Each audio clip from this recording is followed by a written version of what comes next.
Allez les amis, j'espère que vous allez bien aujourd'hui. Donc deuxième jour à Tokyo. Ici on sera à Akihabara. Je vais vous filmer tout ça en direct, vous allez voir. Ça va être plutôt sympa je pense. On est parti pour chercher un peu de jeux rétro gaming ce matin pour des clients et pour l'entreprise également. Donc c'est parti. Vous allez voir, nous on sort du métro. Allez c'est parti, go. Direction. On va aller dans un book-off, magasin d'occasion où il y a quand même pas mal de choix. On y était hier mais très rapidement. Et là, cette année, on va prendre notre... ce matin, on va prendre notre temps. Donc le masque est quasiment obligatoire. Si vous ne le mettez pas, on vous regarde d'un œil assez bizarre, j'ai envie de dire. Voici la gare de Akihabara. Elle est assez simple d'accès. C'est la ligne 16 H. Elle est grise du coup. Et donc là, on va prendre la sortie habituelle. C'est quasiment la plus rapide. Et on va au book-off dont je vous parlais. En espérant vraiment trouver des petites pépites. Alors, en général, moi, quand j'y allais, je trouvais des belles pièces. J'ai déjà trouvé des pièces même très rares pour des prix misérables. Donc, en espérant que c'est pas trop changé à ce point de vue. Donc, il y a du monde, 10 h du matin, ça court. Mais juste avant, je vais vous montrer comment la gare a pu changer ces dernières années, avant, après Covid. Donc, vous allez voir. Bon, comme d'habitude, on y retrouve ces restaurants, ces faux pains au chocolat. Ils sont complètement dégueulasses. Vous les avoir goûtés. Et donc là, on ira manger dans la semaine chez Tsukiji. C'est terrible. C'est terrible. Là, on a la grande enseigne Yodobashi. C'est une enseigne où il y a tout ce qui est électronique, tout ce qui est récent, tout ce qui est jouet. Donc réservé au grand public. C'est un petit peu comme si vous allez à la FNAC chez nous. À part que les prix sont complètement hallucinants ici. Voilà. On n'oublie pas qu'on est au Japon. Et là, la grandeur de la gare. Et je vais vous montrer la densité du bâtiment qui est juste un stade de foot en fait. Voilà. Donc deuxième journée à Tokyo. Donc hier c'était pas une journée, c'était une fin de journée. On a fait que courir.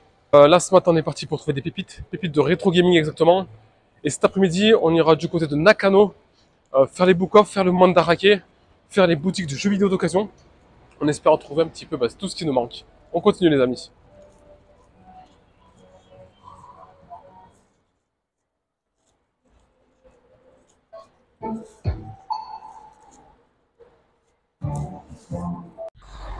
Les amis c'est parti, on est à côté du mandarake. Mandarake qui est ici du coup. Mandarake, boutique très populaire au Japon, de par sa diversité puis ses produits rares et variés. Donc comme vous le voyez là c'est déjà 13h30, pas mal de monde. Nous après on va vite s'envoler à Nakano. Donc pas mal de rues adjacentes, comme vous le voyez. À droite à gauche il y a du monde de partout. Ici Surugaya, grande chaîne nationale aussi, de figurines, de robots, etc. Et nous on va dans une boutique assez spécialisée. Je vais quand même vous montrer le mandarake vu qu'on n'a pas de film à l'intérieur. Les pièces qu'il y a, donc on a vraiment du vinyle d'époque. Des pièces qui remontent à quand même pas mal d'années. Au niveau des prix, c'est correct. Par rapport à ce qu'on propose, c'est correct. Bon, il y a même des pèses, regardez, même les pèses d'époque, entre 1000 et 1800 yens, même 2000 pour le Mickey, donc putain, il y a même le Furby à 12 000 yens. 12 000 yens, ça représente actuellement 80 euros. 80 euros, ouais. Donc là, on va vers une boutique assez peu connue. Donc les amis, je vous retrouve à nouveau, cette fois-ci, mais à Nakano. On va aller visiter le mandarake et les autres magasins de collection. Donc c'est une très grande zone, regardez, commerçante, assez fréquentée et très sympathique. Au niveau des prix, je trouve que les prix sont corrects, plus intéressants qu'à Akihabara, chose qui est logique vu qu'on est un petit peu en périphérie. C'est un quartier très sympa, des quartiers d'époque d'ailleurs. On ressent que la population qui vit ici n'est pas la même que celle qui se trouve en centre-ville de Akihabara. Donc on se retrouve du coup dans le centre commercial pour la suite de la vidéo. A tout de suite les amis. Amis, je vais vous montrer un petit peu les petits trésors que j'ai trouvés pour la collection GameCube. Je comptais pas en fait poursuivre ma collection, des prix comme ça, j'allais pas cracher dessus. Donc on a trouvé, tout est complet en boîte, très bon état. Le Mickey à 480 yens, ça fait 4 euros. Allez, on arrondit à 4 euros.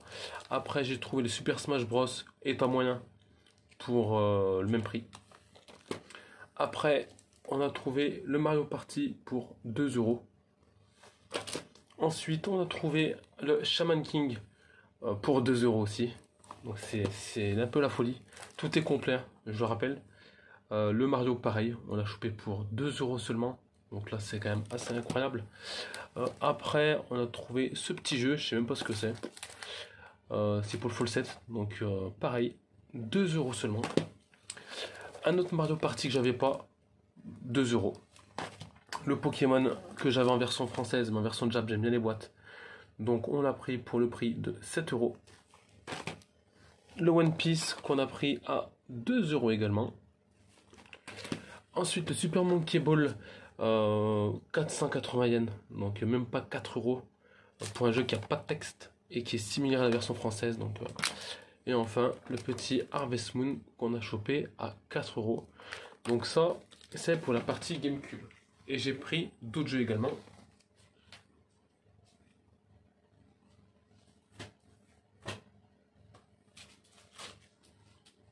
Donc j'ai pris le Monster Hunter que je ne trouvais pas en France sur Nintendo 3DS. Celui-ci se négocie dans les 60 euros en France. Là c'est 3 euros. 4 euros pardon, excusez-moi. The Legaia sur PS1 complet, très bon état. Il est ici 2 euros. Le Dragon Quest pareil, complet ici 2 euros. Donc c'est vraiment des prix intéressants. Le Final Fantasy 9 bon état 2 euros. Le Fantasy Star Online pour la Dreamcast ici à 2 euros.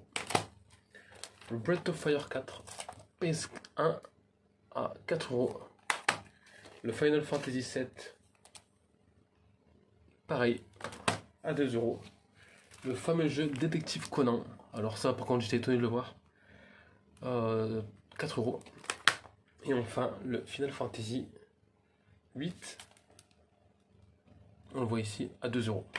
Voilà les amis, pour la première partie de la journée dans laquelle je suis arrivé, c'est belle trouvaille, belle trouvaille.